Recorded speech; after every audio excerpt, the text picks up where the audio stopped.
यस्मादिदं जगदुदेति चतुर्मुखाद्यं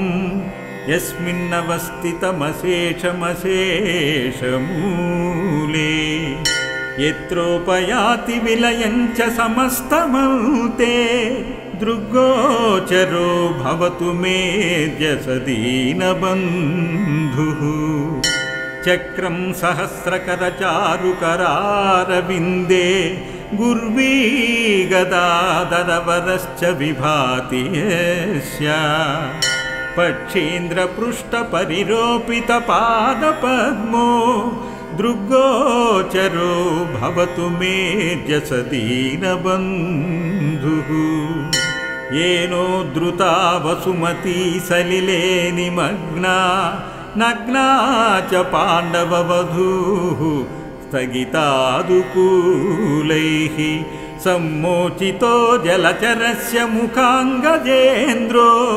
दृग्गोचरो भवतु मेऽद्यसदीनबन्धुः यस्यार्धदृष्टिवशतस्तु सुराः समृद्धिं कोपेक्षणेन दनुजा विलयं व्रजन्ति भीताश्चरन्ति च यतोऽर्कयमानिलाद्याः दृग्गोचरो भवतु मेऽद्यसदीनबन्धुः गायन्ति सामकुशलायमयं मखेषु ध्यायन्ति धीरमतयो यतयो विविक्ते पश्यन्ति योगिपुरुषाः पुरुषं शरीरे दृग्गोचरो भवतु मेऽद्यसदीनबन्धुः आकाररूपगुणयोगविवर्जितोऽपि भक्तानुकम्पनिमित्तगृहीतमूर्तिः यः सर्वगोऽपि कृतशेषशरीरशय्यो दृग्गोचरो भवतु मेऽद्यसदीनबन्धुः यस्याङ्घ्रिपङ्कजमुनिन्द्रमुनीन्द्रवृन्दैराराध्यते भवदवानलदाः शान्त्यै सर्वापराधमविचिन्त्य ममाखिलात्मा दृग्गोचरो भवतु मेऽद्यसदीनबन्धुः यन्नाम कीर्तनपरः स्वपचोऽपि मानं हित्वाखिलं कलिमलं भुवनं पुनाति दग्ध्वा ममाघमखिलं करुणेक्षणेन दृग्गोचरो भवतु मेऽद्यसदीनबन्धुः दीनबन्ध्वष्टकं पुण्यं ब्रह्मानन्देन भाषितं यः पठेत् प्रयतो नित्यं तस्य विष्णुः प्रसीदति यस्मादिदं जगदुदेति चतुर्मुखाद्यं यस्मिन्नवस्थितमशेषमशेषमूले यत्रोपयाति विलयं च समस्तमन्ते दृग्गोचरो भवतु मेऽद्यसदीनबन्धुः चक्रं सहस्रकरचारुकरारविन्दे गुर्वी गदाधरवरश्च विभाति यस्य पक्षीन्द्रपृष्ठपरिरोपितपादपद्मो दृग्गोचरो भवतु मेऽद्यसदीनबन्धुः येनोद्धृता वसुमती सलिले निमग्ना नग्ना च पाण्डववधूः स्थगितादुकूलैः सम्मोचितो जलचरस्य मुखाङ्गजेन्द्रो दृग्गोचरो भवतु मेऽद्यसदीनबन्धुः यस्यार्धदृष्टिवशतस्तु सुराः समृद्धिं कोपेक्षणेन दनुजा विलयं व्रजन्ति भीताश्चरन्ति च यतोऽर्कयमानिलाद्याः दृग्गोचरो भवतु मेऽद्यसदीनबन्धुः गायन्ति सामकुशलायमयं मखेषु ध्यायन्ति धीरमतयो यतयो विविक्ते पश्यन्ति योगिपुरुषाः पुरुषं शरीरे दृग्गोचरो भवतु मेऽद्यसदीनबन्धुः आकाररूपगुणयोगविवर्जितोऽपि भक्तानुकम्पनिमित्तगृहीतमूर्तिः यः सर्वगोऽपि कृतशेषशरीरशय्यो दृग्गोचरो भवतु मेऽद्यसदीनबन्धुः यस्याङ्घ्रिपङ्कजमुनिन्द्रमुनीन्द्रवृन्दैराराध्यते भवदवानलदाः शान्त्यै सर्वापराधमविचिन्त्य ममाखिलात्मा दृग्गोचरो भवतु मेऽद्यसदीनबन्धुः यन्नाम कीर्तनपरः स्वपचोऽपि मानं हित्वाखिलं कलिमलं भुवनं पुनाति दग्ध्वा ममाघमखिलं करुणेक्षणेन दृग्गोचरो भवतु मेऽद्यसदीनबन्धुः दीनबन्ध्वष्टकं पुण्यं ब्रह्मानन्देन भाषितं यः पठेत् प्रयतो नित्यं तस्य विष्णुः प्रसीदति यस्मादिदं जगदुदेति चतुर्मुखाद्यं यस्मिन्नवस्थितमशेषमशेषमूले यत्रोपयाति विलयं च समस्तमन्ते दृग्गोचरो भवतु मेऽद्यसदीनबन्धुः चक्रं सहस्रकरचारुकरारविन्दे गुर्वी गदाधरवरश्च विभाति यस्य पक्षीन्द्रपृष्ठपरिरोपितपादपद्मो दृग्गोचरो भवतु मेऽद्यसदीनबन्धुः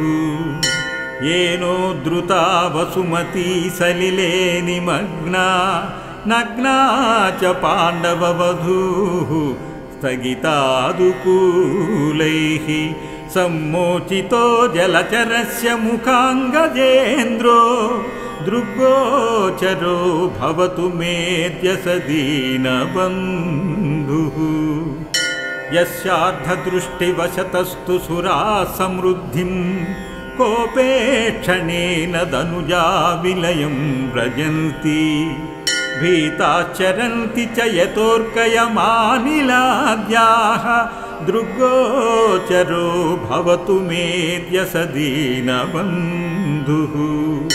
गायन्ति सामकुशलायमयं मखेषु ध्यायन्ति धीरमतयो यतयो विविक्ते पश्यन्ति योगिपुरुषाः पुरुषं शरीरे दृग्गोचरो भवतु मेऽद्यसदीनबन्धुः आकाररूपगुणयोगविवर्जितोऽपि भक्तानुकम्पनिमित्तगृहीतमूर्तिः यः सर्वगोऽपि कृतशेषशरीरशय्यो दृग्गोचरो भवतु मेऽद्यसदीनबन्धुः यस्याङ्घ्रिपङ्कजमुनिन्द्रमुनीन्द्रवृन्दैराराध्यते भवदवानलदाः शान्त्यै सर्वापराधमविचिन्त्य ममाखिलात्मा दृग्गोचरो भवतु मेऽद्यसदीनबन्धुः यन्नाम कीर्तनपरः स्वपचोऽपि मानं हित्वाखिलं कलिमलं भुवनं पुनाति दग्ध्वा ममाघमखिलं करुणेक्षणेन दृग्गोचरो भवतु मेऽद्यसदीनबन्धुः दीनबन्ध्वष्टकं पुण्यं ब्रह्मानन्देन भाषितम् यः पठेत् प्रयतो नित्यं तस्य विष्णुः प्रसीदति यस्मादिदं जगदुदेति चतुर्मुखाद्यं यस्मिन्नवस्थितमशेषमशेषमूले यत्रोपयाति विलयं च समस्तमन्ते दृग्गोचरो भवतु मेऽद्य दीनबन्धुः चक्रं सहस्रकरचारुकरारविन्दे गुर्वी गदाधरवरश्च विभाति यस्य पक्षीन्द्रपृष्ठपरिरोपितपादपद्मो दृग्गोचरो भवतु मेऽद्य दीनबन्धुः येनोद्धृता वसुमती सलिले निमग्ना नग्ना च पाण्डववधूः स्थगितादुकूलैः सम्मोचितो जलचरस्य मुखाङ्गजेन्द्रो दृग्गोचरो भवतु मेऽद्य दीनबन्धुः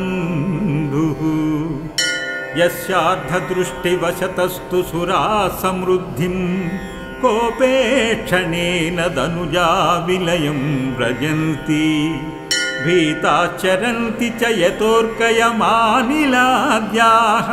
दृग्गोचरो भवतु मेऽद्य दीनबन्धुः गायन्ति सामकुशलायमयं मखेषु ध्यायन्ति धीरमतयो यतयो विविक्ते पश्यन्ति योगिपुरुषाः पुरुषं शरीरे दृग्गोचरो भवतु मेऽद्य दीनबन्धुः आकाररूपगुणयोगविवर्जितोऽपि भक्तानुकम्पनिमित्तगृहीतमूर्तिः यः सर्वगोऽपि कृतशेषशरीरशय्यो दृग्गोचरो भवतु मेऽद्य दीनबन्धुः यस्याङ्घ्रिपङ्कजमुनिद्रमुनीन्द्रवृन्दैराराध्यते भवदवानलदाः शान्त्यै सर्वापराधमविचिन्त्य ममाखिलात्मा दृग्गोचरो भवतु मेऽद्य दीनबन्धुः यन्नामकीर्तनपरः स्वपचोऽपि मानं हित्वाखिलं कलिमलं भुवनं पुनाति दग्ध्वा ममाघमखिलं करुणेक्षणेन दृग्गोचरो भवतु मेऽद्य दीनबन्धुः दीनबन्ध्वष्टकं पुण्यं ब्रह्मानन्देन भाषितम् यः पठेत् प्रयतो नित्यं तस्य विष्णुः प्रसीदति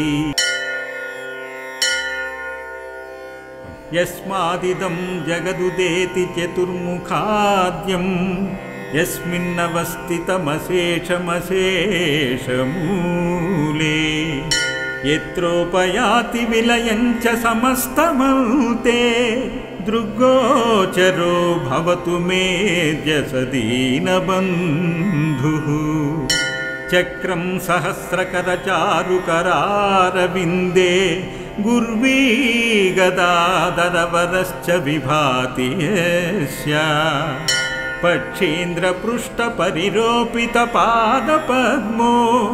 दृग्गोचरो भवतु मेऽद्य दीनबन्धुः येनोद्धृता वसुमती सलिले निमग्ना नग्ना च पाण्डववधूः स्थगितादुकूलैः